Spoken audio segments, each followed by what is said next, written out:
Hello everyone, and welcome back to a very special video in which I will be talking about Starcraft 2 and kind of how my time playing the game was and my experiences with it, the people I met and what influenced me and kind of what it made, what kind of impact it had on my life and my personality and everything that was involved in just playing Starcraft 2 for 6 years on kind of a highest level as you can without being a professional, I guess would be the best way to put it. So yeah, I hope you enjoy it. It might be a little bit long, but I hope you don't mind. So, getting started, I guess I'll introduce myself. I assume most that watch it would know, but I played under the nickname Cura. I've heard pronunciations where it's like Khyira, but Cura is kind of the name that was supposed to. And it actually originated from, I used to watch like a French animated movie where they had a character called Khyira. So I used that for a female character in one of the games I played. And then after a while, it just kind of I had more characters, so they needed more names, and I just used Cura as like a kind of different version of it. And it was just kind of the one that I ended up playing the most on that character. And I just stuck with it, and it became the name.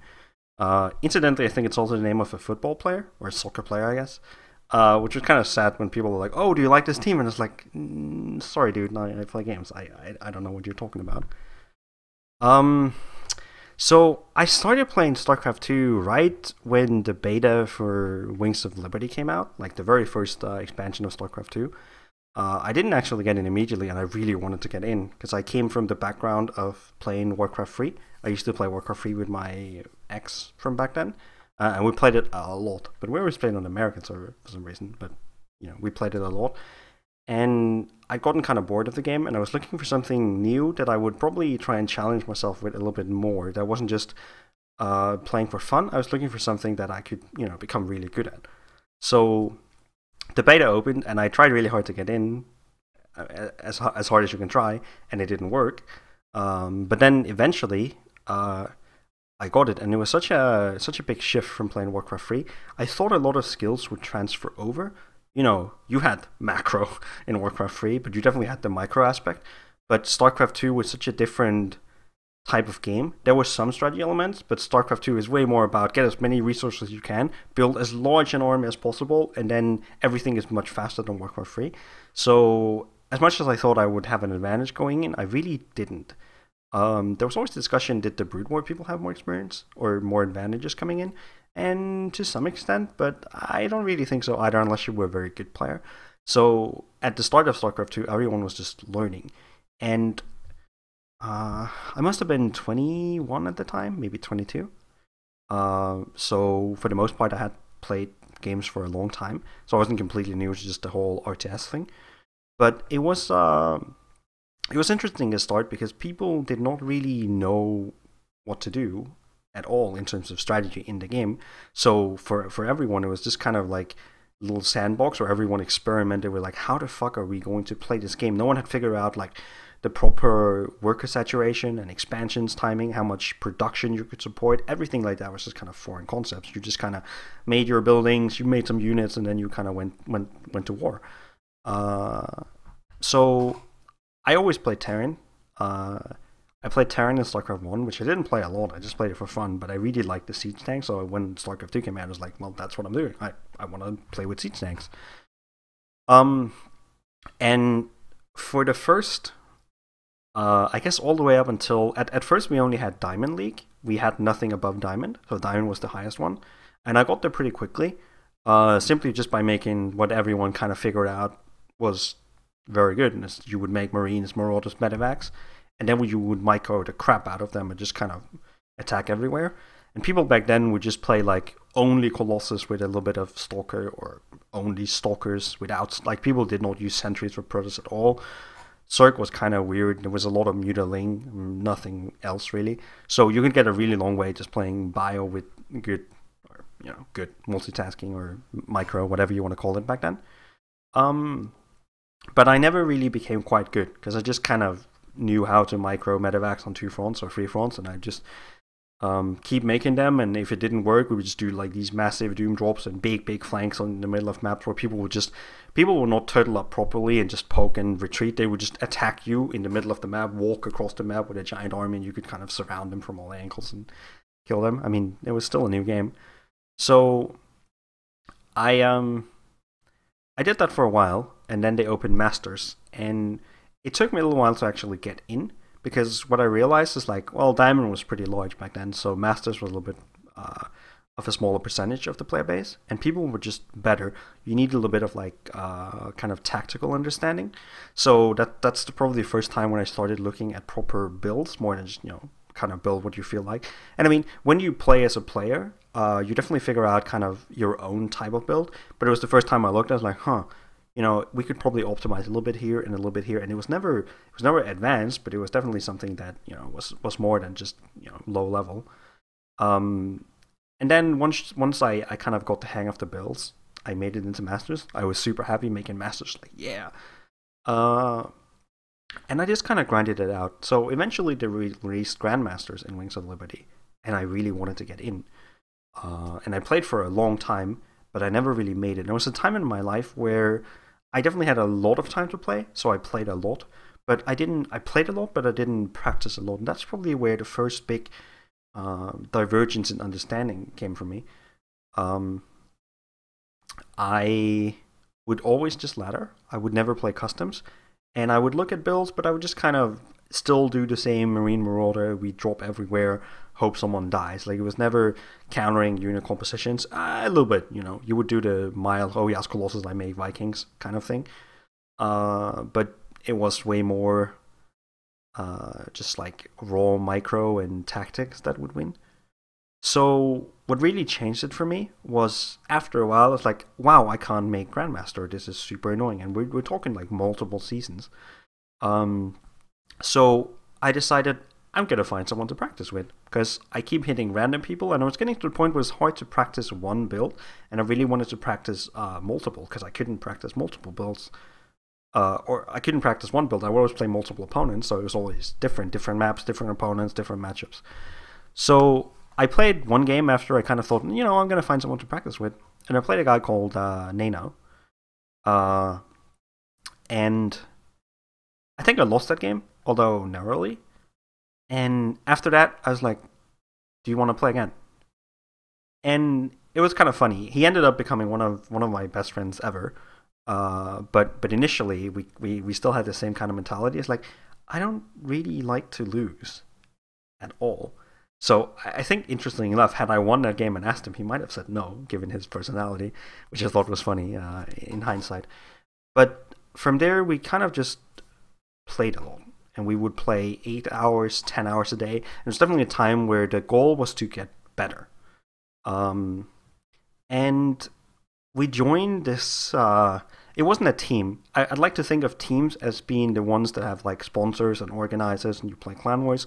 And we joined more of a clan, which is just like a community called Irenes back then, which interestingly enough has. I don't think they had any players that I really have seen back then. There was a guy called Elraid, which I saw a little bit, and there was Unique Facer, which I guess is a quite okay player these days. A little on the easy side, but whatever. But no one back then was good at all, like at all. And we would play all day, and we would just talk about the games afterwards. And what was interesting was that both me and Nano were very standard macro players in our playstyle. Is we never liked the whole stim up a ramp into force fields. It's like it might work, but it shouldn't really work given perfect play. So it's the kind of thing that will sometimes win games because you're not prepared for it because it shouldn't happen. But just that mentality, right, where you really try and just kind of play out what theoretically makes sense and what seems safe. And what would happen to us after a long time, like hundreds of games, is we would start going into stalemates because we would always play the same thing. We would realize that in Wings of Liberty, the defender had a huge advantage, especially in late game Terran versus Protoss. He played Protoss, by the way. So we would often just split the map on most maps that could be split. And it's like, you come to me. Like, no, you come to me. It's like, do you want to draw? Because we can't attack. And because there was a time before we had Tempest, right? So there was no way to reasonably attack. Which kind of told me this weird thing that, at least in Wings of Liberty, against Protoss late game, you can just camp eventually because the defender's advantage is so great. and I would win tons of ladder games on it where I would try the whole Marine Marauder, Medevac, Viking, timings, multi-pronged attacks, and once it stopped working, it was like, then I'm camping. Multiple PFs, mass ghost, you come to me. And I would win a lot because brothers would always be, oh, I have full tech, herp derp, and they would attack. So that whole thing was like kind of an edge against most of the ladder. Just because you had so many games where you practiced and you kind of knew, I can religably do the normal execution and win normal games.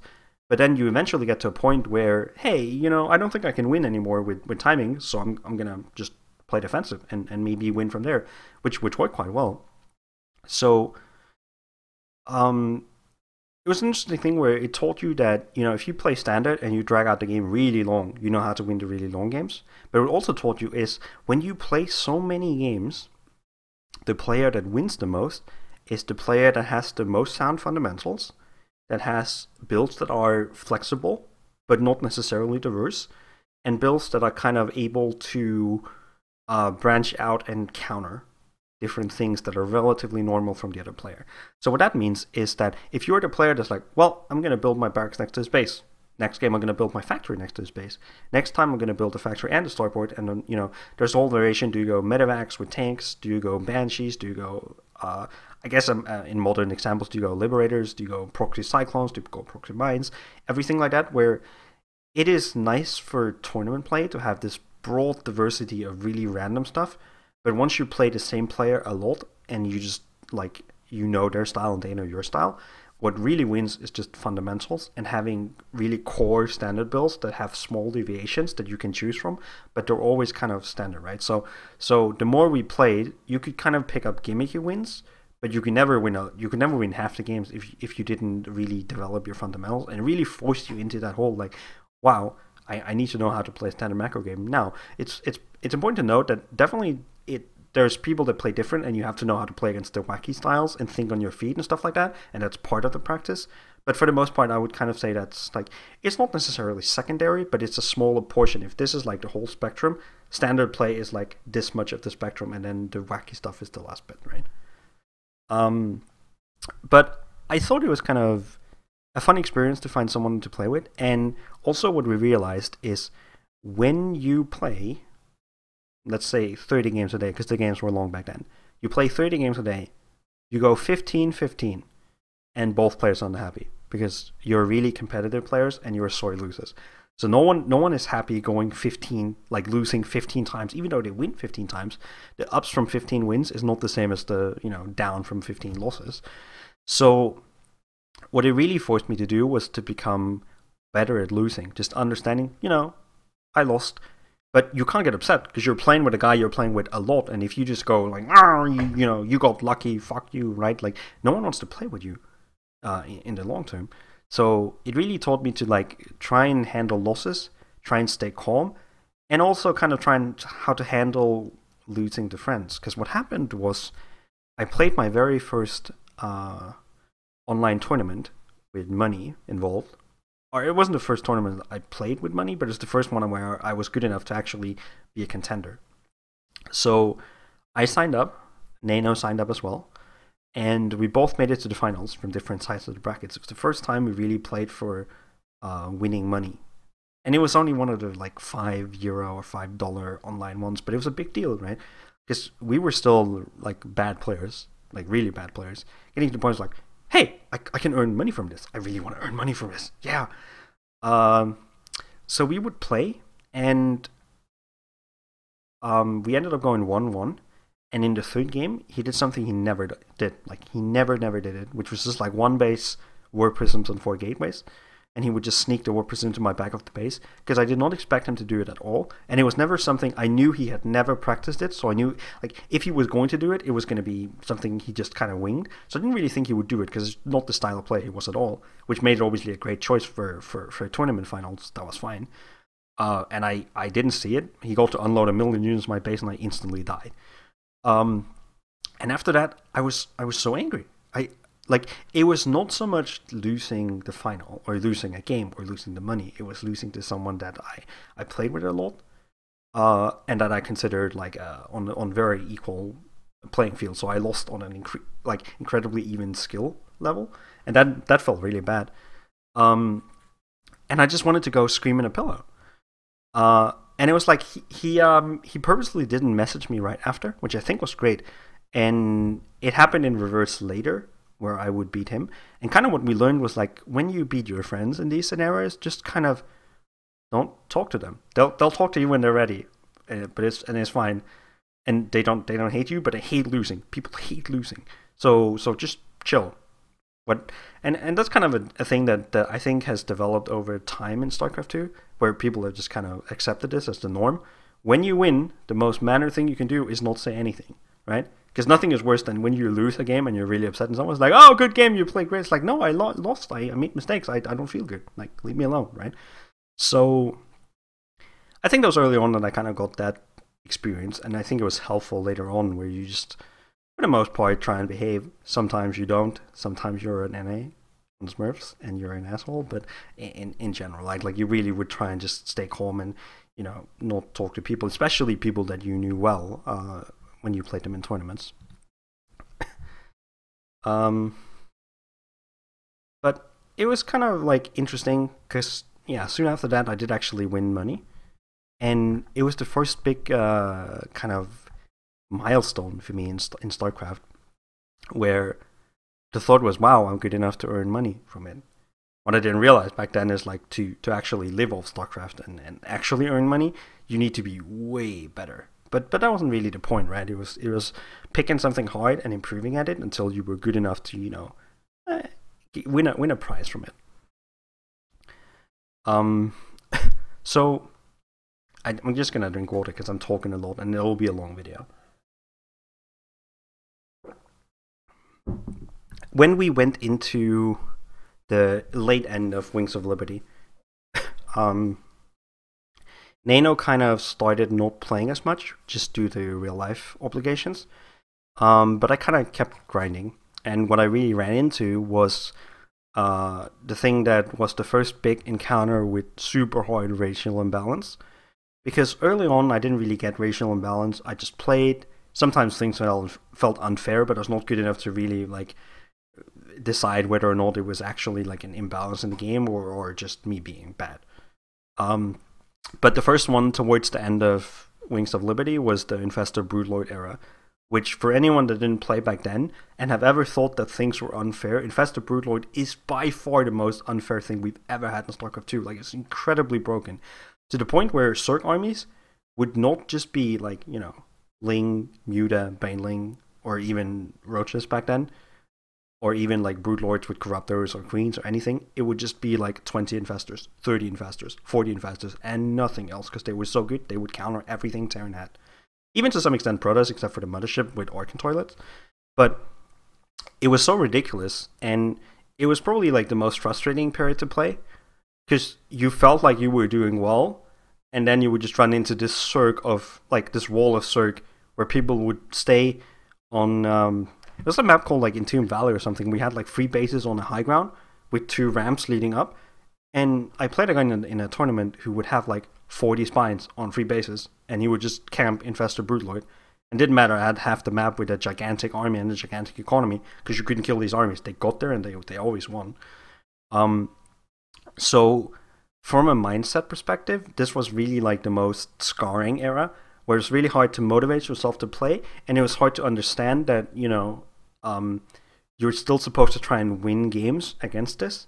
Because just looking at pro players, right, there was pro players that, from Terran perspective, would win. MVP is the best example, right? Like, he would just win, even though it was horribly broken. So I tried really hard not to whine too much about it, but it was so frustrating that it obviously shined through a lot, and I didn't do a particularly good job at it. But it was also kind of thing where you, I really questioned, do I want to keep playing this game? Because Blizzard was not showing any signs of patching or changing at all. It was just Infestor-Brood. So I kind of stuck it out, but I started playing a little bit less, and I dropped off. And then eventually, they did have Grandmaster League at this point, which I could never get into. And then eventually they announced some nerfs. They made the Infested Terrans not benefit from attack upgrades and armor upgrades. and they nerfed fungal to be a projectile rather than instacast, which was really nice. But it kind of came with the the birth of the Heart of the Swarm beta. I made Grandmaster in the last season of Wings of Liberty, but it was just like, people kind of stopped playing.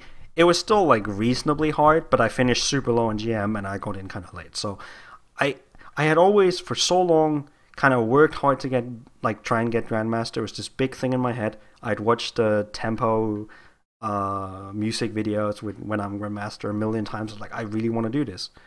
And I made it, and it was like, it kind of took away from the achievement, so it didn't feel good. Then Heart of the Swarm came out, and I immediately kind of jumped on the new expansion, even in the beta. It's like, I want to play this and learn it. So what happened in Heart of the Swarm was the game became more fast-paced. We got, speed medevacs, speed mutas, and the game became a little bit less about the super hardcore death balls, and so much more about tempo and efficiency grinding. That's how we played TVC. TVP was also kind of efficiency, but it was a little bit more on the death ball side. But you definitely play it towards trying to be efficient, and I did quite enjoy that. I played Heart of the Swarm a lot. It still took me a while to kind of bring up my level near Grandmaster, and what I realized was that it kind of takes different events, mostly inspired by other players, for you to really kind of jump to the next level. Because improvements feels like they obviously happen gradually, but you really feel sometimes you just take a step to another level, and it's really noticeable when you do the step. So for me in Heart of the Swarm, the next big step I experienced in terms of improvement was I met a player called Devil, who later changed his name to Flower Bunny. He was called Daniel in real life. And at this point I had joined the team. I had left Irene's kind of for that at the end of Wings of Liberty, and I joined ESC, the German team, who at the time had I think we had 3 pretty good players. We had Showtime, we had Goody, and we had a guy called Aris. Then the next ones, actually, I wonder if they were there at that time. I can't actually remember. Maybe they joined later. Maybe they actually joined later, some of them. But I played also with the people that were roughly around my level, perhaps a little bit above, which was mostly Grave and Durian. And we had a pretty broad team who actually was willing to play games. And we brought in this new guy called Devil, who was the guy who really influenced me, who was another Terran player. So what was really incredible about him is he was the happiest guy I've ever met. He was always happy. He could always laugh, even when he lost. Like, oh fuck, I fucked up. I want to do it, and he would just be in a happy tone of voice, and he would go again, which was different from when me and Nano played, because we were both extremely sore losers. So when the game ended, it was sometimes be quiet, and you'd try not to whine because it would be annoying. But it's never like that with Daniel at all. He was very happy and cheerful. So for once I had a Terran practice partner, and what that really meant was we looked at both our TVT in playing, and we looked at how we looked at replays from each other playing against other players, which really helped you quickly develop. It's like, okay, I kind of see what you are doing here. Does that work for me? And is this a good idea? And you would get much more experimentation with different builds, and that's kind of when I really just started to develop much more build diversity, and not just knowing builds, but knowing variations, right? It was we open up racks, gas, into a factory, into a command center, into a starport, or into 3 more racks, or into Hellions, or into mines, or into just switching the reactor onto Raxus for more bio, right? All the different variations depending on what we scouted. And it was the first time I really started to expand the build repertoire and the understanding of a build isn't just a build like ABC. A build is I have a block A, I have a block B, and I have a block C, and a block D, and a block E, and I can switch the blocks around depending on where we are in the game. So I played a lot, and I started getting a lot better, just understanding the builds, understanding practicing mechanics as well, because Daniel was a faster player than me and a more precise player than me. So in order to keep up with him, I always had to like try harder to try and win.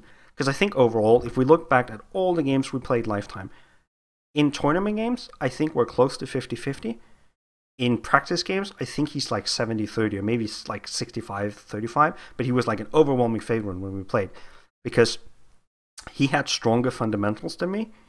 But in terms of just picking builds and the mind games and playing under pressure, he wasn't the like best player that I was in that regard. He got there eventually with practice, but when we started, I really got to win a lot of like tournament games against him.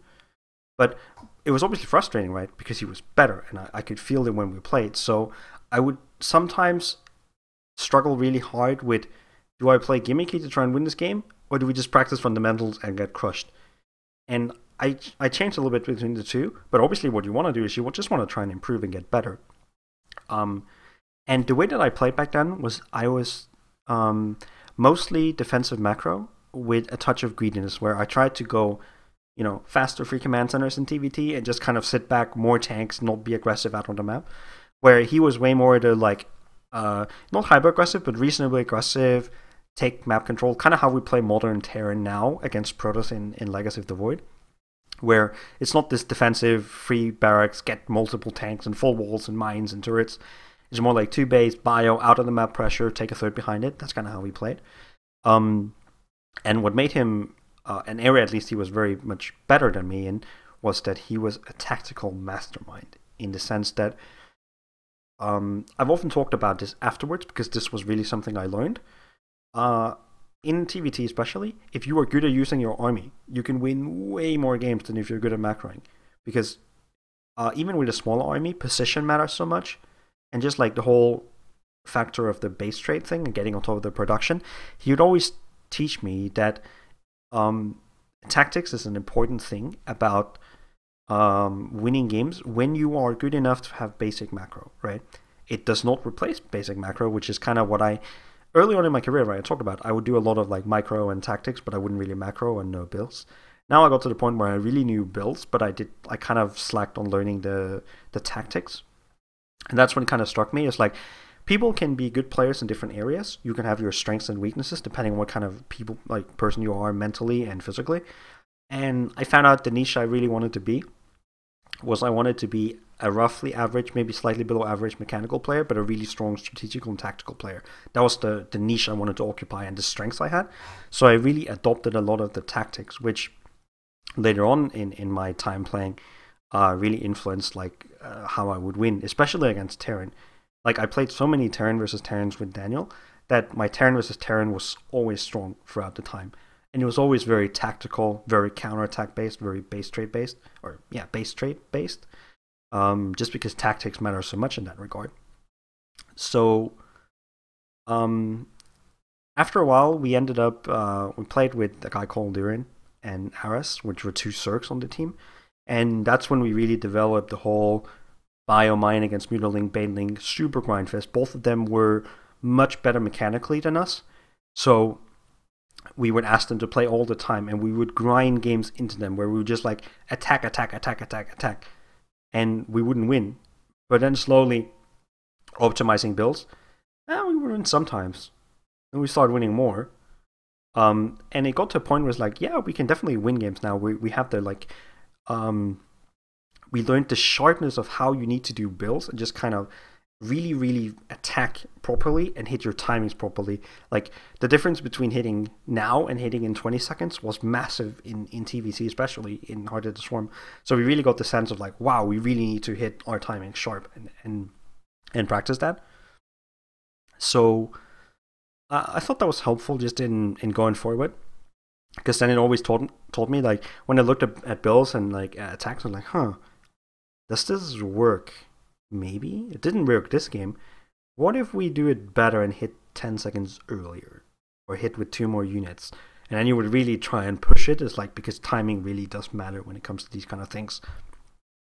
It doesn't matter when you play players that are not that good or worse than you. But when you play people that are better, you really need to be super sharp to do it. Because that's why they're better, right? They're just sharper. But eventually I left ESC. And the reason I left was mostly I didn't get to play Clan Wars because I was not, you know, you can only have 5 players in the clan wars mostly, and I was not in the best 5 in the team. Not like at all, really. So I left, and I took some players with me from ECs because we were really good friends and practice partners. I brought Daniel along and Durian. So we went to a team called H2K at the time, which was the first time where we got offered contracts to play. And it wasn't big fancy contracts, but it was, we would pay the organization money from our prize money. We would get some of it, and then they would pay for travels and sponsorships for shirts and things like that. So it wasn't like a professional level contract, but it's definitely more than, you know, just a super, I guess it was like an amateur level contract, but it wasn't like a nobody thing where you didn't have a contract. So we went there, and we signed up with them, and we played there for a while. H2K was just getting into Starcraft 2 at the time. And now we were suddenly only, like, we were the 3 best players on the team, the ones I just mentioned. We had one more who kind of had an interesting philosophy where he was okay, but when we asked him to practice, he would just be like, no, I want to take care of my stream instead. Which to me at the time was really weird. I didn't get that at all. I was in the mindset, I really want to get better at the game. I want to try and be really good at this game. I want to try and live off this game. Screw the stream thing. Why? Practice, man. Practice. Where obviously, if you follow me over the years, I've done a lot of streaming, and I got into it eventually. I was like, well, this is great. You know, especially if you realize you can't actually make it as a player that can win money from it. You know, streaming is a good alternative, so I completely get it now in hindsight, but at the time I really didn't get it, just turning down practice because I thought practice was so valuable. And it was a time where the way that practicing in custom games, what it really taught me mostly, was that you practice mostly learning and doing new things in customs with friends or with practice partners, and then you try them out and experiment and foolproof test them and learn emergency management and crisis management and what's it called? Adaptation by playing the ladder with what you've learned. I think playing ladder and going into customs is weird, so really the core was customs and then trying it out on ladder, but you definitely needed both, a good balance. If I was to give anyone a piece of advice who was really trying to improve, my personal opinion on it is I would probably split them like 60-40 in terms of custom games versus ladder games. That's just my personal experience with it. But yeah, so because we were only 4 players, when we played Clan Wars, we would obviously need all 4. And there was so much more pressure now, because there was no better players, really. I mean, Daniel and Durin were both like a little bit better than me, but not by a lot. So you really had to win your Clan War games to win at all. And I found out that I was not a particularly good player for Clan Wars. And the reason for that was I got to study my opponents, which you would think was a good thing, right? You know, studying is great. But I would look at replays, I would learn builds and tendencies. But then what I didn't do at the time was I wouldn't try and play out some games against practice partners. I would just on the fly alter what I kind of knew as my core and do something wacky to hard counter what they were doing, which worked some percentage of the time, but not very often. I would get myself into unexplored territory, and I would just get destroyed.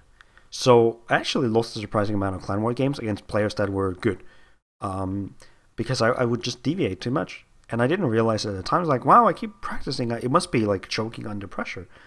But in reality, it was just like over adjusting. What I've learned now is most of the times when I go in, sometimes I have special strategies planned, but if I just go in, it's like, I think it's okay to have special strategies. Sometimes you can just want to do like a relatively, like, your goal is just to play a macro game that drags on for a bit and you play for a late game. It's just go in, play it like it's a ladder game, scout, adjust, do ladder adjustments, don't try and hard counter. Except if you knew the players always went Colossus over going Storm, maybe you could do some adjustments. But it's a little bit like playing poker, I guess, which is like you go by probability. Was like, well, you know, most of the time he goes Colossus here. So I guess I just counter Colossus, and then I lose a small percentage of the time, but I win most of them, and you would be a successful player over time in terms of like your adjustments. But yeah, we did play a lot of Clan Wars there, and I kind of got to try and flesh out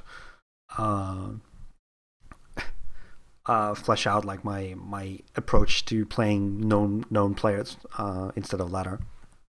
So after that, or I guess this is the time where I actually started to pick up playing like tournaments a little bit more. I went to a LAN called NPF here in Denmark, and I think I did okay in the group stage, and then I ended up playing like Protoss players who were really, really like on the one base cheesy side of things, and I lost. So when I came back, I was a bit disappointed, but I got knocked out, so I got to do casting for the tournament. I got to go over to the casting desk and talk, which was the first time I really got introduced to the whole, talking about StarCraft, and I realized it was pretty fun. It turns out when you play this game for like probably at the time like 5,000-10,000 hours, you know it quite well. You can talk about it a lot, and I did some casting for them there, and that kind of got me thinking. Like, you know what? If I don't make it as a player, this is kind of the thing where maybe I'll do casting or streaming. And I didn't quite get into it yet at that point, but it was definitely something where, well, I could do this.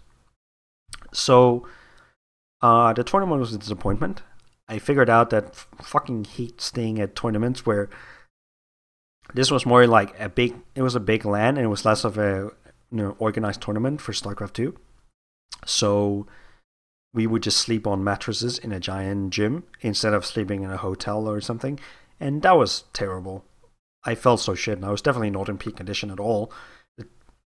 The table was too high, there was not enough space. So it's the first time I learned that I wanted to buy like a 10 keyless keyboard instead of a normal one, because I'm a left-handed player. So I have like the mouse and the keyboard. So normally if you have them, you're like this, but I sit like this with a lot of space between the hands, and it really didn't work for me for the tournament. So I sat and I played like this, and it was just awkward. So I kind of had to like make some adjustments. It was very hot, there was a lot of noise, and just you can do some of it with like noise cancelling headphones and keyboard and have more space and equipment wise, but also just accepting that tournaments are in peak condition and just kind of have to deal with it and try and condition yourself to play outside of key conditions as well. So I would play longer sessions. I would play sometimes with like a little bit less space on the table and adjust the table height a bit. And I didn't do it to an extreme, but just kind of get yourself out of your comfort zone, so you get familiar with playing your B level as well as your A game at home, right? So eventually I left ESC, or not ESC, H2K, and I joined up with a French team called LDLC. Actually, I forgot. End of Wings of Liberty, we actually left the Reens and we joined a French team called Ninbox. It was a little like restaurant kind of thing that was sponsoring StarCraft 2 teams. I played there with like Hardest and Kuslin, and who else was there? Deka, which is a guy I did not like. And the team was okay, but not great. And we had this Irish manager who also spoke French, who was one of the ones that had like a laptop microphone, and it was just really, really terrible. It's like the laptop with all the static, and listening to her was just like but it was kind of like a period that just kind of graced by. I got to be on a little bit of team with some sponsorship, which never really happened, but it was never a big success, and the players weren't like at the time they weren't good players. They became good players eventually, but they weren't really good players back then. Right. So I joined LDLC, which was a French team, and I took Daniel with me, and I took Durian with me, and we played with Moman and Hardest, I think. Maybe Hardest wasn't there. No, Hardest wasn't there. I think it was Moman and then some other players that weren't nearly as good. But I knew the manager of LDLC because he was the manager of Ninbox back then. That's kind of why I remembered Ninbox now. So in one of those clan wars, we played against one of the teams that had Korean players on them, and we got to one of the deciding matches, which I had to play. And I played against Noblesse, who, if you don't know, from Wings of Liberty times, he was like a Code S level Terran. So he was a quite like, probably like the top of the B teamers of Koreans at the time. And I played him in a TVT on the merry-go-round map, the one with like 3 spawns. And I got a huge lead early on. I really kind of figured out what build he would do and his tendencies because I studied him. But this time I practiced my build for him. I practiced it with people, and when the game started, I smashed him. Like, I had a huge lead. But then what he would do is he would just be better at using his army. He would always do, instead of doing big doom drops and big army movements, he would teach me something about TVT, which I really used later on, which was mini army compositions. Which is, if you have an army that is like 3 or 4 tanks, 15, 20, 30 marines, and some medevacs to like fit them in, that army will be cost efficient against almost anything if it's in a good position. If you're just open field and get surrounded and killed, sure, that's not efficient. But if you drop into a base and you just siege up and you're in their base, or if you get near an expansion or near a ledge, it's always efficient. So what he would do is he would do all these small, like, or I guess it's not small, medium-sized drops, and he would attack me everywhere with these very good composition armies.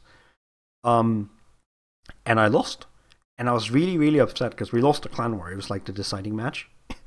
But it was one of those moments where I watched this game probably like 100 times, where I'd sit there and I like studied it because I was so upset about it.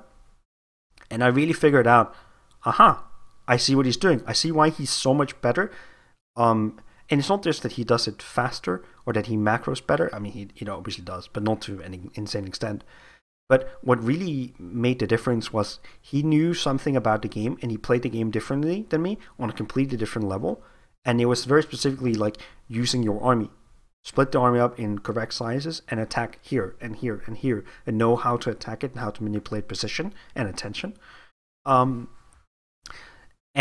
I studied that for a while, and I really, really learned it.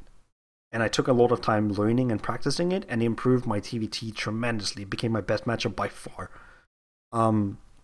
But going forward as well, it also applies to the other matchups, just in case you were wondering. And it was one of the experiences, again, with players that was like, this is one of the moments where I was like, aha, and you go to the next level. So I would really recommend, if you're trying to still be an aspiring player now, aspiring player, is to learn from other people. Look for things they do better, especially if they beat you in important matches, and try and get to that next level of understanding of how to play the game, right? Because it takes time, and it takes experience, and it takes meeting new people, where practicing with the same people for a long time is good, but I also think branching out and meeting new ones, which kind of happens naturally, but it is a good thing, right? They all teach you different things, both your opponents and the people you play with kind of on your team.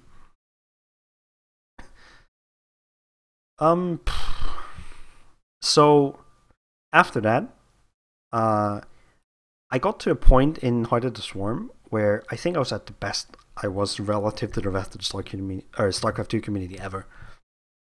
Because I was still at a point where I was mechanically very good. I was a fast-ish player.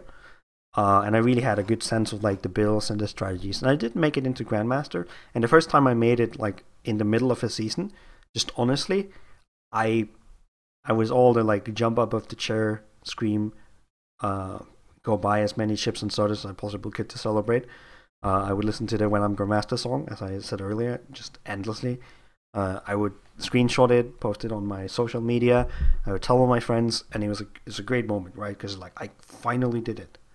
And then after that, it was a disappointment in some way, because I realized, okay, now you've kind of ascended the levels and improved at a rate faster than other players to get there, and now it's not a challenge. You just get it every time. So after that, it never was a big deal. Getting GM was a really, really big deal to me, and it was I had the huge rush with it.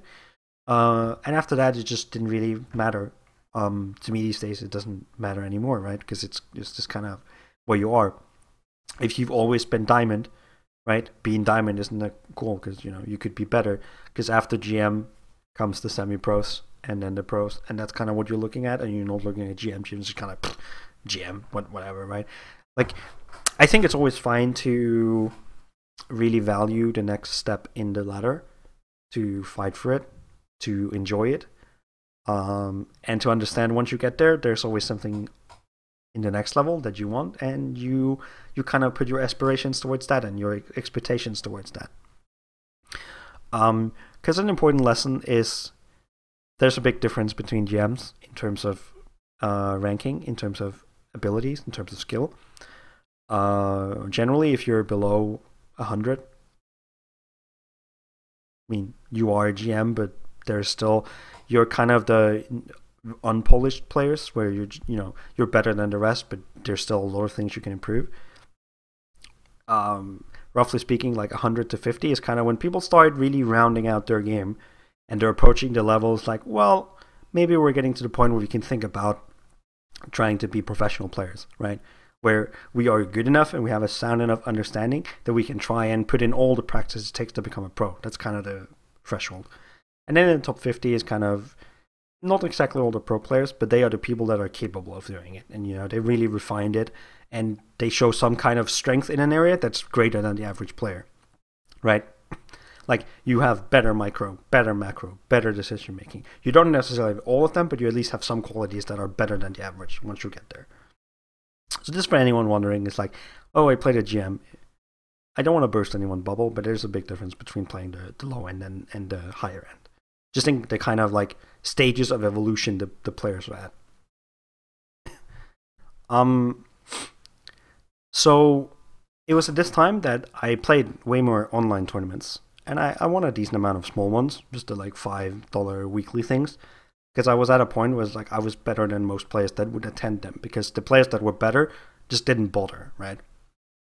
Because it's like €5 for full evening's work. Is like you're better off practicing or playing tournaments. But it was kind of a space that was occupied by the people like me that weren't quite good enough to be professionals at all. But you could just play them and beat most players. And you would run into a lot of like regulars, which kind of became a rivalry. But that was fun. I think also this time we had the WCS come up. This was the first WCS from Starcraft, which was still the regional stuff, where I played in the Danish qualifiers, and I qualified for the final playoffs for Denmark, where we were 16 players. Now, at the time, I thought there were a couple of Terrans that were better than me, but not a lot, maybe 2. So I really had my hopes up for trying to get reasonably far. In the first round, I played Baby Knight, who, if you followed the scene back then, Baby Knight was kind of the bunny now of Denmark back then. He was by far the best player, and it wasn't close. I just got completely smashed. When I looked at the game, which I looked at a lot, to try and find out where was he better, it was just like his fundamentals were just better. He had more units, he was more sharp, he had better micro, better timing, better movement, everything. It was just outclassed, so I would never win that game. And there was a time where I thought about, do I want to play gimmicky, or do I just want to play my game against it? And I chose just to play my game, to try to measure up how do I compare to someone who's actually really good. Because I never really liked the gimmick thing. It just felt worse when I lost, and I didn't have anything prepared. Had I had something prepared, I would have definitely done it, but I didn't. I would just wing a random all-in, and I decided not to do that. So this was a double elimination tournament. In the lower bracket, I played against Evikan, who is kind of or was very underrated at the time. He was clearly the second best Zerg in Denmark after Sonder, and it was not close. Like, everyone else was way worse than him. So I played him in close games, and I lost, and I was like not really upset about it, because I played the best player, and I played a very, very good player. And in all the games, I got to do my thing, I got to play my game, and I just lost by them being fundamentally better. I was disappointed I didn't make it further, but then again, it's like, if my fundamental game can't win, then I'm probably not good enough to make it anyways. And what was the point? Um, so I had to kind of weigh on myself. Do I want to play these tournaments if I'm not good enough to win it? And I think it's a balance. Uh, I think just grinding tournaments if you're not good enough to win them isn't worth it. But I do think that playing them to get experience, playing under pressure, playing tournaments, playing long sessions is good. So from there, I kind of tried to balance how much I played. To the point where maybe I played too little in the end, but the kind of level field also increased. Like people would just got way better over time. The gap from like good amateurs to professional level players increased by a lot. Um, hmm. I'm trying to remember everything. I have like a little notepad that says some of it, but it's uh, it's a lot to talk about, I think. So it was kind of at this point where uh, I started to just feel I was getting older because I must have been like 25 at the time, and I had a lot of real life commitments coming up. So from kind of like the peak of where I felt I was in terms of like performance compared to the rest of the community, I just had to take a little bit of a break and do other stuff for a while, maybe half a year. Um, I still played, but I didn't play 10 hours a day. I played 2 hours a day, 3 hours a day, and it was not enough to kind of stay in the borderline and maintain my level, but not enough to increase and become better. Uh, in hindsight, I think this was kind of the last time in my life uh, where the opportunity to be a professional player was there, in terms of just like physical ability and mental acuity, just playing and being good enough. But I just had other commitments, and I took the decision in my life to uh, I prioritized finishing my education and focusing on that over playing, and I also prioritized personal life in girlfriends. So that took some time. Um, ha- had I not done that, who knows? But in hindsight, I think I ended up kind of in an okay spot, and it's hard, right? Because if someone was to ask, should you just like kind of go all in, try and seize your dream? Yeah, yes, I think would be the answer. But also for me, it's just like I wanted some stability and some safety. I chose that route, which I think is okay as well. But it's always hard, right? Like how far do you go? And when you play StarCraft and when you sit at home in your home alone and you just play hours and hours and hours and days, it kind of feels like you might lose a little bit of like connection to reality sometimes. So I'd always recommend think about your choices, think about what are the consequences and what can I live with? What am I okay with? Right? It's like, am I okay with like trying? And then if not, I have to go back to school when I'm like older than the average student age. I mean, if you're okay with that, sure. If you, I worked like some Sabbath years at just random jobs, and I took some time studying, and I wasn't exactly the fastest one through the system either.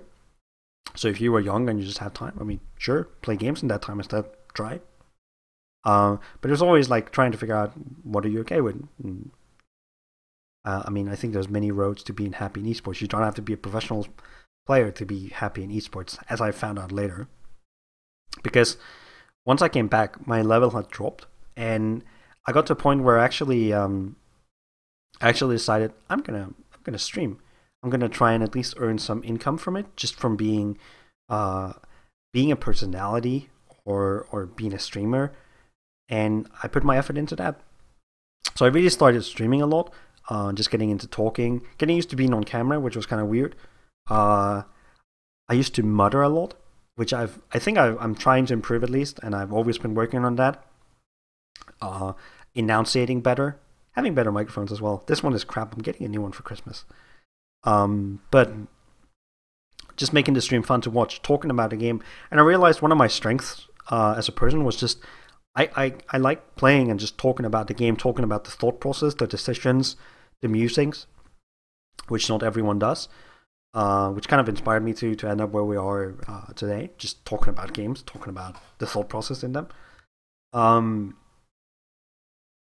But yeah, the stream was pretty successful. I still played a decent amount. I'm still an okay player, but I was not as close to being really, really good as I was before. And I didn't train as hard either. I trained a little bit, but not as much. And I got to play some like official matches and some show matches, and it was fun. I enjoyed it. It was a fun time where StarCraft was just kind of on wheels, and we're just kind of along for the ride, streaming, playing. It was all good. But eventually, um, both real life and age just kind of caught up to me, because now we're getting into like the start of Heart of the Swarm, which I think I joined EC Visualized. I left LDLC and I joined EC Visualized around this time. Now, in terms of level, if the best team I was on before was a 5, EC Visualized was like a 9 or 10. They were way better. I was still a strong player, but the team overall was a really strong team, and still is a really strong team now. And it kind of like invigorated a bit in me, or invigorated me a bit to just play again, to spend more time playing. So I took a long time playing Heart of the Swarm. I just enjoyed playing in the streaming, so I played that to the very end. And then I jumped over to Legacy, almost the time when it went live. I didn't play the beta much at all. But at the time, I was still a good player. I made GM, and then in Legacy, when we launched. And it was just kind of... it felt fun to learn the whole game again, to try new things, because the game definitely changes in expansions. But I realized Legacy made the game harder. It was faster. You need to do more in less time. And I think speed-wise, from my best time in Heart of the Swarm, it's maybe like 280, 290 APM, to my best days in Legacy, which was like 220, 230, I just got physically slower. And it was a hard thing to deal with mentally. It's like, the fuck? It sucks. You can do so much less. So I really focused more on like the strategy element, which was, in hindsight, it was like a good way to win games, but it was never a way to become a super great player, if that made sense, right? You can't do it without mechanics in StarCraft 2. I went to... I guess it was actually right before Legacy launched. I went to like a local LAN at a university here called the S7 LAN, and it was the first LAN I ever won. I won like 2,000 krona, which is I guess like £200 in like price hardware, and it was great. I loved it. I didn't play anyone that was as good as me there, but it's just really fun to actually go to a tournament and win. And as much as it didn't impact me overall as a player, it was just kind of like a little ego boost where it's like I can beat the living crap out of everyone that lives in my city, which it's kind of a funny thought, because I always just watch other people that are like really good at playing guitar or piano or sports or something. It's like, wow, they're so good. How do you get so good at something? Until you realize, well, I put my time into playing StarCraft. So if you compare it, like the kind of percentile of everyone that is involved in it, you're actually quite hard up in StarCraft if you have like 30,000 hours in the game after so many years. So it's just kind of like a funny experience that it was more just like rewarding than it was, teaching, if you can put it like that. So yeah, we went into Legacy, and with EC Visualize, I actually got to get a little bit back into it and start improving again, because the players there were really, really good. We would play a decent amount of in-house games. It was less so much one practice partner and more like a mixture of people now, where it's definitely like very different styles to play against and different approaches. And it was just all a combination, and we would talk way more, we would banter a lot. It was actually like, I had a lot of fun with it. But I also knew, just mechanically, that now was a time where I kind of had to start doing other things. So I was still doing the streaming. I started doing a blog writing about StarCraft. I started doing more like analysis of it. So I never wanted to become a coach. It's not my thing. I think I would make a decent coach because I like doing the analysis and the explaining. But I just, I enjoy the challenge of playing and I enjoy talking about the game. But I don't enjoy, like, I've definitely done coaching and teaching, but I don't want that to be the thing I do. I just want to do that as a kind of favor or because I feel like it because it's fun. But it was never something I aspired to be.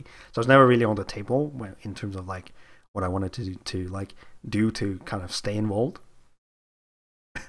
Um, but I think the highlight from the ECV's times was we went we talked about, hey, let's go to a training camp, let's go to a training house, which is kind of a pipe dream, but it was kind of yay, we want to be professionals. um, and we decided one day, do you want to go to Korea for a boot camp? And it's like, yeah. And it started off as a joke, and then one day it just transforms. Like, okay, the tickets aren't as expensive. Do you want to go? Yeah. So eventually we ended up planning a trip to Korea, which is amazing. I wrote a lot about it if you want to check it out. Probably on the blog, or I've talked about it on the Twitch. There's like a saved video where I talk about it on YouTube, maybe. But we went there like 10 people, 12 people, I can't remember exactly. It's a really good time. We got to experience when it was like sitting in a PC bang in Seoul. We went to see the GSL studio. We got to fanboy it up, which was quite nice. I think it was one of the things where this was less of a character building thing and more just like a, enjoy what StarCraft really is and go and see a large part of the like community in Korea. Also just experience Korea in itself, which is kind of a different story I'll leave for some other time. But it also, we all like grinded there in Korea, and we grinded against the Koreans to see if we could make GM and see how far we got. And the Koreans played very differently. They were way more aggressive, very more cheesy. Actually, made me happy that Europe is my main server and not Asia, because it was crap. But I didn't do that well. I felt weird playing in the PC bang. It was very uncomfortable for me. But I still, you had to get used for it for lands. But really, what it kind of taught me in the end was just like, people would always outplay me, not decision-wise, but they would always just click better. They would be faster, they would be more precise, and I could really feel it going up against the Koreans. So when I came back, I actually felt a little bit discouraged. I was like, yeah, I guess I want to, I guess it's hard. And I had a lot of work at the time. I worked full-time at a technology company. So I didn't get that much time to practice either. And it just kind of got to a point where it was like, you know what? There are things in the game I don't enjoy balance-wise. And combined with just, I just do worse physically. That I got to this decision is like, well, I kind of think now is the time to, quote-unquote retire. Does that mean I'll never play again? No.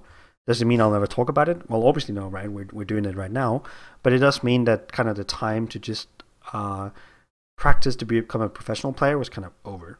And it had been for a little while. But this was kind of the, realization and acceptance of that. And it was a hard decision. Because it was something I kind of invested so much of my life in to try and accomplish. And I didn't quite get there. I got to do a lot of other things, which I thought was very interesting. And I thought was very rewarding. Learning how to stream, learning how to interact with other people around the game, learning how to be a better person, both in terms of being more calm, being more acceptance of losing, just trying to be nicer, because, it is like Starcraft 2 is a relatively small community, and I've definitely made some enemies, but I also made a lot of friends. And, you kind of want to try and make friends and not make so many enemies. You can have people you don't like, but you don't have to hate them and tell them. But now it's like I figured out what I like doing now is just talking about games, StarCraft in particular, because I know it so well.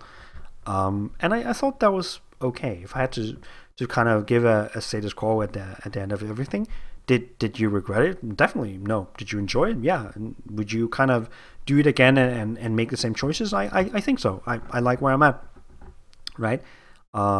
I have an education that can kind of take me further. I have some working experience, and I've definitely had um, I've got to experience the whole journey through trying to improve at a game and to practice really hard for something and to make it kind of as far as I could go. Um, I do wish I had made it a little bit further in terms of like having the personal experience to kind of maybe not advise people, just discuss, what was it like um, being a professional player. I can't quite give that point of view, but as close to it in terms of like the way you invest yourself and your life in it, for sure, right? So, um, at the end of everything, I think the biggest influence is always other people, other players, that I would try and advise people to learn from others. And then also, it's a great thing. Be proud, enjoy applying yourself to something, and imply like what's it called? Appreciate being really good at something. I mean, I love Starcraft. I did it for a long time, and I will still enjoy it. I will still watch it. I will still play it from time to time, just not to the same extent that I have for the past 6 years. So, here at the close to the end of the video, I actually asked on Twitter for people to ask me questions about StarCraft, about me in StarCraft. And I had some questions that were posted to me on Twitter, and I'll just kind of try and go through them as well. The first one was actually Rake, which is one of the members on East Visualized, or I guess previous members, who's now also retired and playing Dota for whatever reason. And he says, how grateful are you that you got the chance to meet me along the journey? Would you say that alone made it all worth it?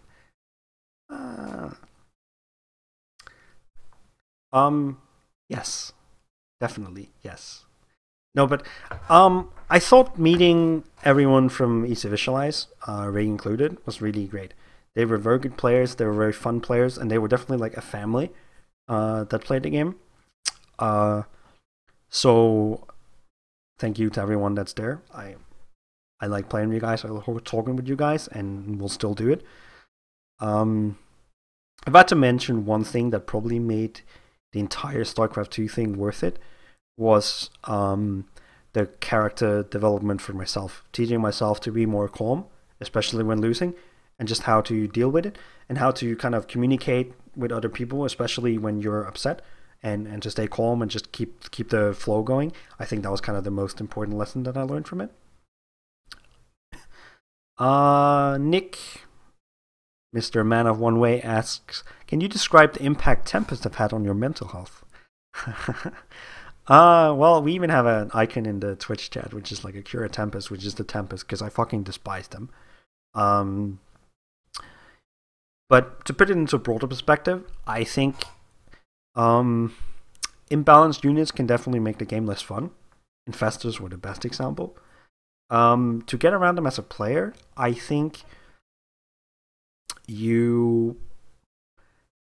you want to be a really good player, you have to not think too much about that they're imbalanced when you're playing, because one of the most destructive things that can happen is in a game you're like, wow, they have Tempest, I lost, I can't win, they're broken, right? You have to just know, well, I'm gonna go some Marines. If I can, I want to go Marine Ghost Medevac with some Vikings. If not, I'll just massive Vikings and I'll just try. And you try and fight it and you do your best and you lose. It's like, okay, well, I guess it was an okay attempt. Maybe if I did something better earlier, we were in a better position and we could win that, right? You want that to be your mentality. And it's not just the Tempest. You can talk about Adepts or the Million Armor Ultralisks or the pre-nerf Liberators. There's a lot of things you can kind of attack. But if I was to give advice, which I was not very good at following personally, is always don't think about it during the game. Find people that are similar-minded, especially from your own race, that you talk to often, and complain to them between games to kind of vent your frustration if you need to. Don't mind to the other race, because they don't really like it. But if you have like a little Terran circle to your community, whine to them. They'll accept it, they'll agree, because everyone feels the frustration. We don't end up in arguments with players from other races, and it's a way to kind of vent your frustration and just kind of get it out, because otherwise it becomes destructive if you just kind of think in your head, oh, fucking Tempest every time. So that, I think that would be kind of my take on it. It's a hard thing.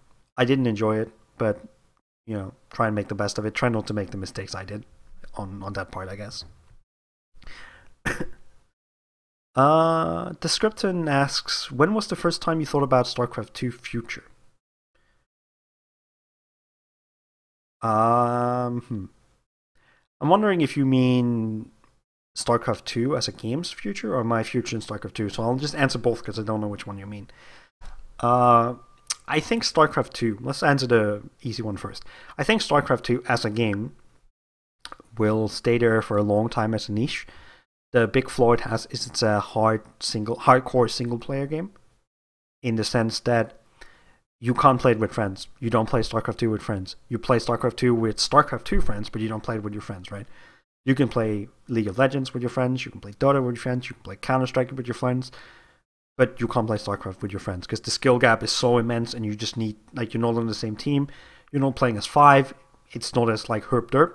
So, not to demean the other titles, of course, but you just don't play it with friends, right? So, I think that is the primary reason why the game will never be as big of a title as some of the others.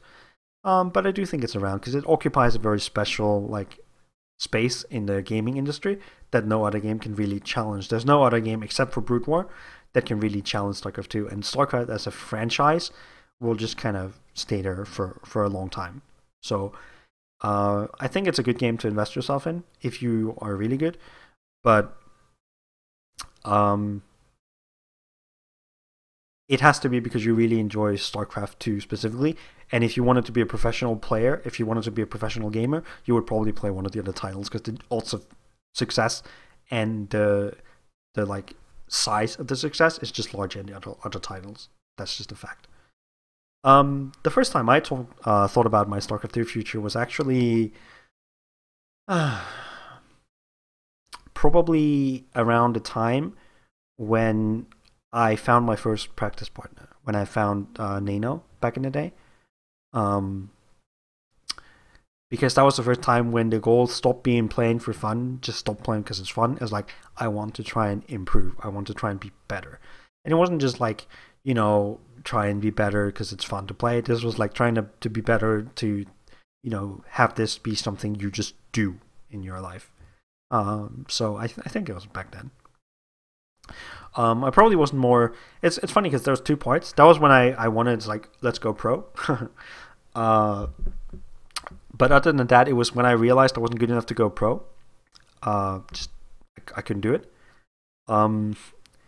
Where I definitely can't live off StarCraft or esports at all. Not in that place. I would like to, but it's not there yet. We're working on it. But when I realized that and I knew, okay, I have to do other things like analysis, coaching, commentary, videos. I mean, I really thought about my future then as well, because balancing that and investing your time in improving those skill sets for doing that, compared to, you know, working or improving work skills. I definitely thought about that a lot at that point. So Pox asks, what was the best moment for you personally in StarCraft 2 / gaming in general? Huh. It's a hard one. I guess I'll answer it with 2 things, actually. For me personally, I met people I dated through gaming. I think that was really great moments in my life. Just saying. But obviously, in terms like from a gaming perspective, I think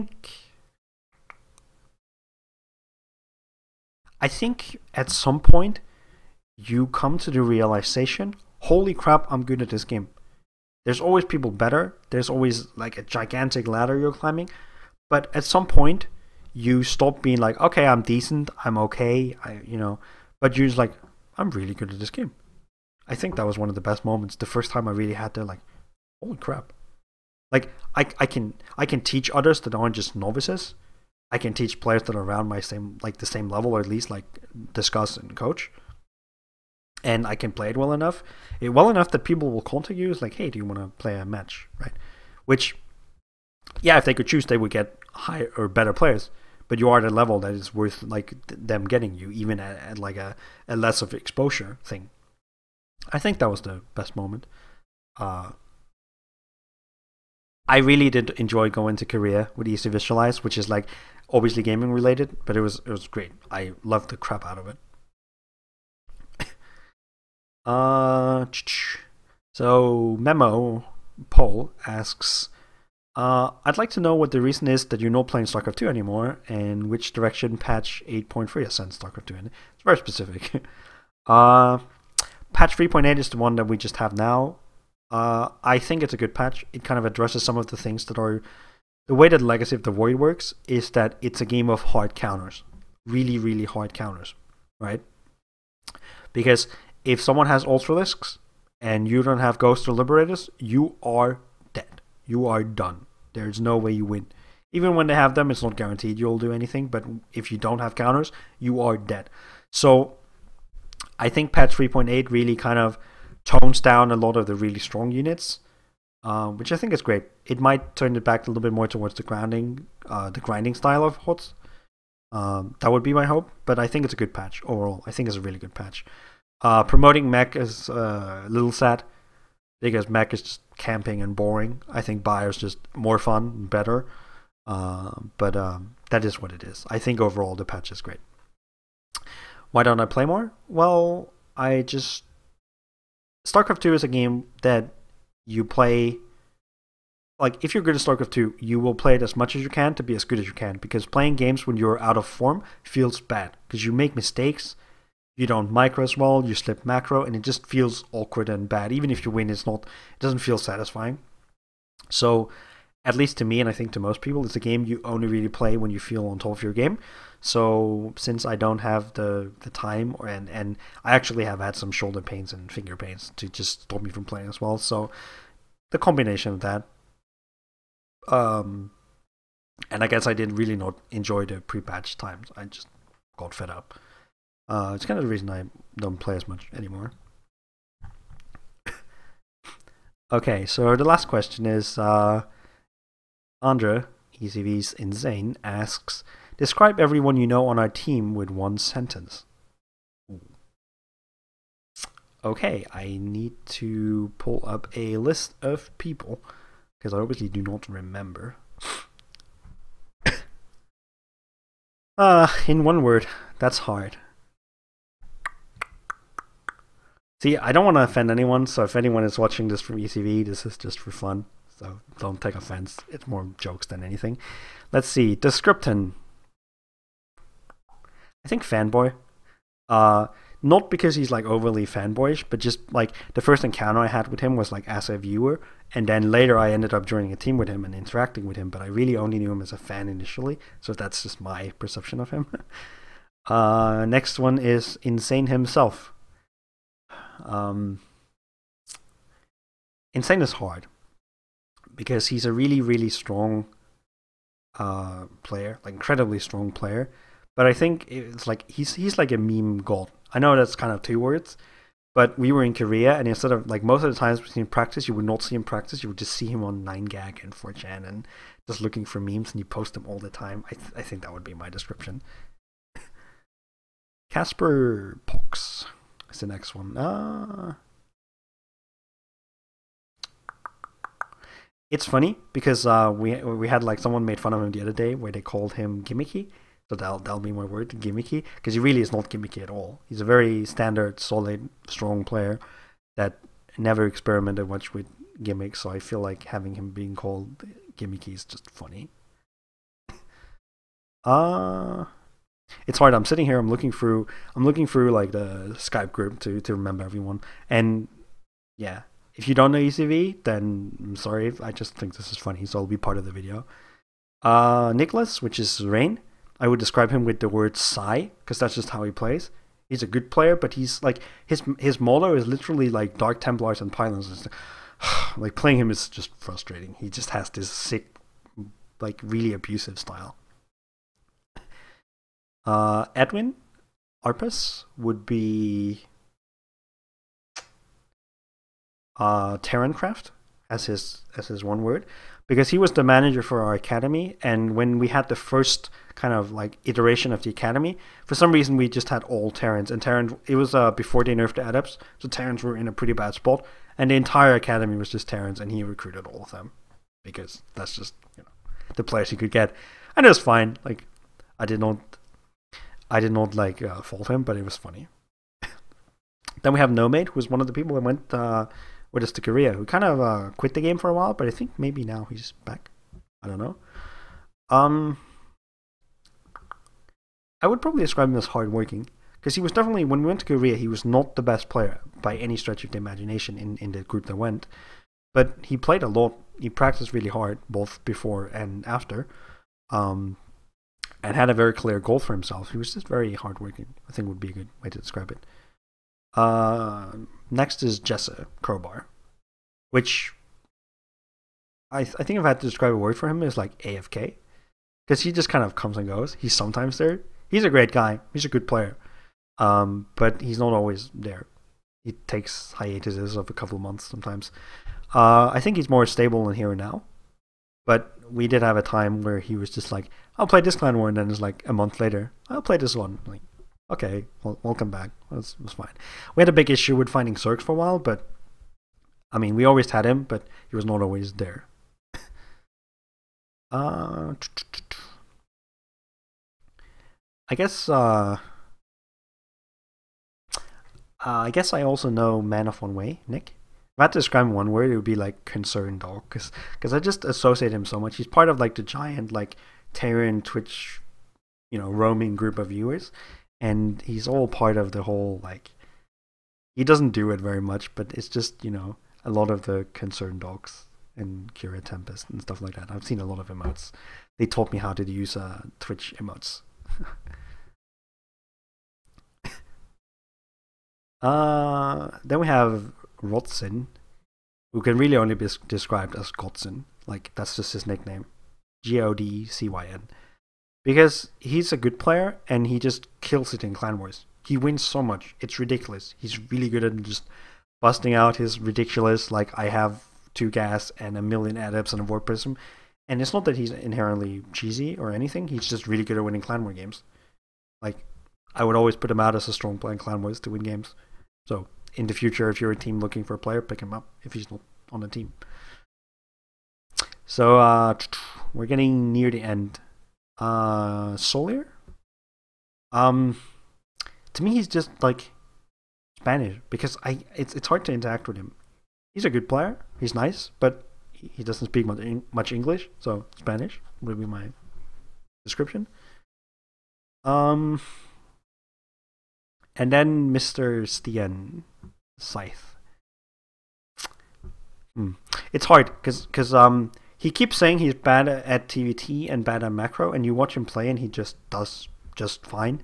I don't know why he loses, but he often loses in TVTs, even though he, like, when you look at his games, they're good. I think I would describe him with the word like Kakarina, because he really has these moments where he can definitely play standard and he does it off, but then he just decides, you know what, this week we're doing one base, walling off, and we're putting 6 racks in our base, on one base. And just kind of like, he has all these weird things that he likes to do from time to time, and he makes them work, and it's fine. It's part of like learning and playing, but he really is not afraid to experiment out of the box with really strange stuff. Plus, he also likes to make a lot of jokes. I think that would be my description. So yeah, the end here was kind of like a little bit of a detour from the Starcraft thing, but just kind of like, I guess it's a good example of like what happens when you just, you know, play with people, you're involved with a team or involved with friends in Starcraft. You build these relations, they're fun people to talk about, they're part of what makes the whole journey worth it. And I would not be where I am today without all the people that I've met that have influenced me in both good and bad ways, I guess. So yeah, I played StarCraft 2 for 6 years of my life, and I thoroughly enjoyed it. And I'm going to be involved in esports for the rest of my life, probably, because it's something that I love and that I've invested so much in. So thanks for watching, guys, and I will see you in the next one.